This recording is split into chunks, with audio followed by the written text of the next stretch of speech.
2.6 हो गया, क्योंकि उस समय गोवा भी इंडिया का हिस्सा बन गया था, इसलिए गोवा के ईसाइयों को जोड़े गए, इसलिए संख्या बढ़ गई।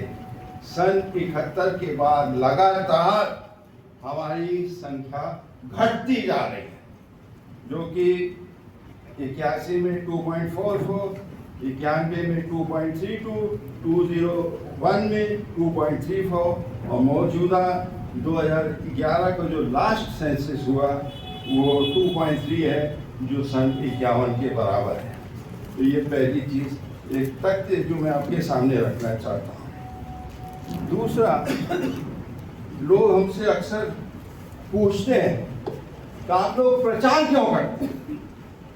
अभी एक मित्र हमारे जो गोरखपुर में हॉस्पिटल चलाते हैं, उनसे हमारे पुरोहित है, कैथलिक पुरोहित है, तो योगी जी के गोरखपुर के ही हैं।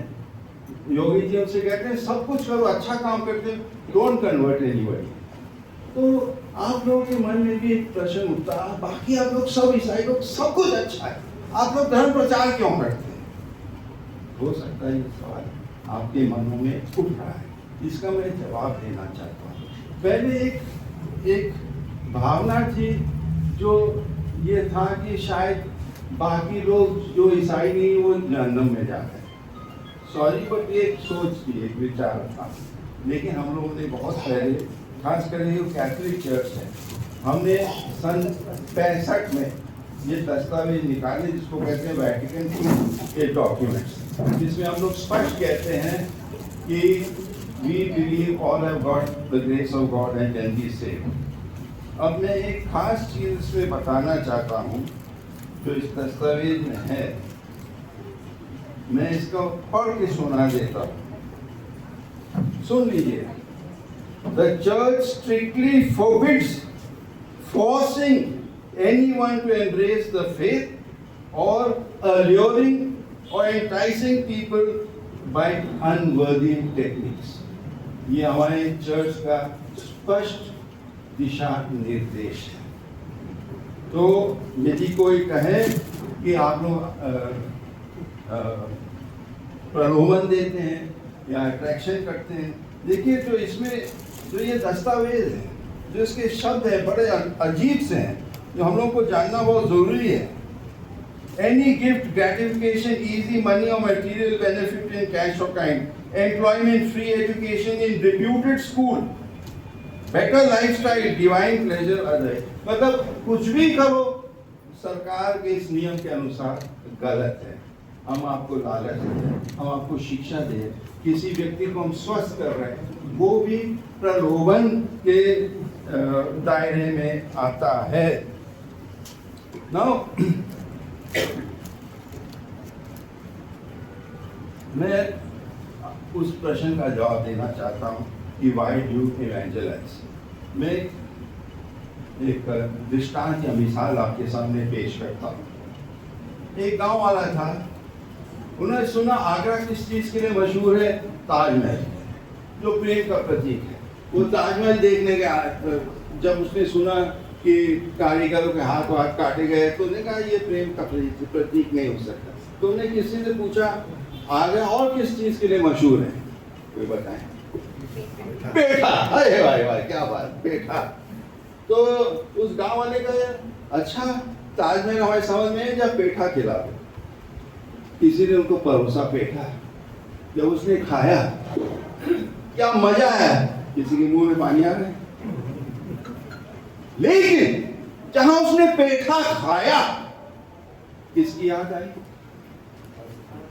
किसकी याद आई, अपने परिवार, अपने बच्चों। इसके लिए हम कहते हैं बाप खाया पेठा, याद आया बेटा। बाप खाया पेठा, याद आया बेटा।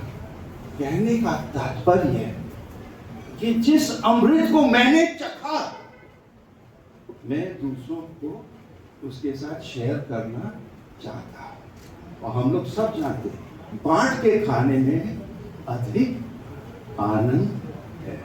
तो दिस इज द मोटिवेशन। यदि आप पूछें कि आप लोग क्यों प्रचार करते हैं, हम प्रचार नहीं कर रहे हैं। जिस अमृत को मैंने पाया, हम आपके सामने रखें, आप चखें ना चखें, कूड़ेदान में फेंकें, वो आप जाने। और हाँ, प्रलोभन उस तरह का हम लोग ठीक बिल्कुल विपरीत हैं। मैं एक और चेतावनी अपने लोगों को, अपने ईसाई लोगों को देना चाहता हूँ, क्योंकि कभी कभी हम लोग उस चीज़ को करते हैं जिसको कहते हैं हिंदी में, आ बैल मुझे मार, आ बैल मुझे मार। हम कुछ ऐसे परिस्थितियां कभी पैदा करते हैं जिससे हम चोट का आमंत्रण करते हैं। इसीलिए मैं अपने पवित्र बाइबल, मैं नहीं कह रहा, छोटे भाई नहीं बोल रहे, पवित्र बाइबल में एक अनोखा वाक्य सुन लीजिएगा जरा। ये मत्ती का सुसमाचार अध्याय 23 में लिखा है, ढोंगी शास्त्री और फरीसी, जो ढोंगी लोग, धिक्कार तुम लोगों को, एक चेला बनाने के लिए तुम जल और थल लांच जाते हो, और जब वह चेला बन जाता है तो उसे अपने से दुगना नारकी बना देते हो। कहने का है मतलब यह है, एक चेतावनी है, डोंट सिंपली डू। यदि आप उनको संभाल सकते हैं, उनकी रक्षा देखभाल कर सकते हैं, तो अवश्य उनको अपना शिष्य बनाएं। लेकिन यदि आप उनको शिष्य बनाने के बाद उनका नारकी जैसे जीवन होता है, तो बेहतर है कि आप ना करें। इसीलिए बाइबल का एक और पाठ में सुना देता हूँ, जिसको एक्लीसियास्टिस, बुक ऑफ एक्लीसियास्टिस कहते हैं, उपदेशक ग्रंथ, अध्याय 3 में 7 नंबर पे, जिसमें लिखा है, चुप रहने का समय और बोलने का समय दोनों है। चुप रहने का समय और बोलने का समय दोनों है। यदि विपरीत परिस्थितियां हैं तो हम ऐसे बेवकूफ़ ना बने जो कहें आ बैल मुझे मार। हमें अपने विवेक से काम करना है। और मैं समझता हूँ 99% हमारे भारतवासी जो जिनको हमसे कोई नफरत नहीं, जिनको हमसे कोई इतराज़ नहीं है, ऑब्जेक्शन नहीं। कुछ चुनिंदा लोग हैं, हाँ इस समय उनकी बोलबाला है, लेकिन हमको उनसे डरना नहीं है।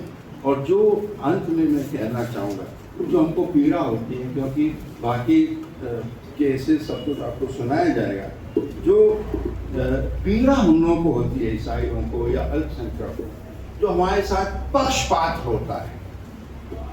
अब उदाहरण के तौर में कानपुर देहात में हम अपने जमीन पे, अपनी निजी जमीन पे एक गिरजाघर बनाए, अपनी जमीन पे, सरकारी जमीन पे नहीं। बेवकूफ़ी ये थी कि उन्होंने नक्शा पास नहीं करा, डीएम ने सील नहीं किया, बुलडोजर से उस धर्मस्थल को उड़ा दिया। लेकिन इलाहाबाद हाईकोर्ट ने तमाम आदेश पारित किया कि जो सड़क किनारे, पब्लिक ग्राउंड्स पे, पब्लिक लैंड में जो धर्मस्थल बने हैं, नाजायज बने हैं, उसको हटा दो। कई वर्ष हो गए इलाहाबाद हाई कोर्ट ने ये आदेश पारित किया। सरकारें ने अंकित भी किया, चिन्हित भी किए। कानपुर निगम ने कहा ये 1000 ऐसे धर्मस्थल हैं, लेकिन एक भी गिराया नहीं गया।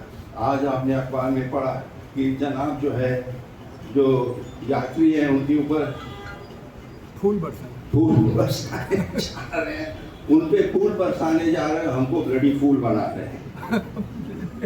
देखिए वाई सब पे फूल बरसाइए, जो हज जा रहे हैं, जो यरूशलेम जा रहे हैं, उन पे भी फूल बरसाइए, तब तो हम मानेंगे।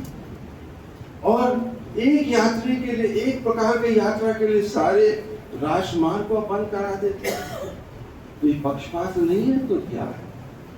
यदि हम कोई जुलूस निकालना मांगते हैं तो 100 अर्चन और आपके लिए सारे रास्ते खुले हैं। तो ये जो पक्ष, government can not be doing this पक्षपात, कि एक के पक्ष में और दूसरों के खिलाफ में। कहने के बहुत कुछ है, आशा करता हूँ इन छोटी सी बातों से आपको कुछ सोचने को मजबूर करेगा। सुनने के लिए बहुत बहुत धन्यवाद। जय हिंद।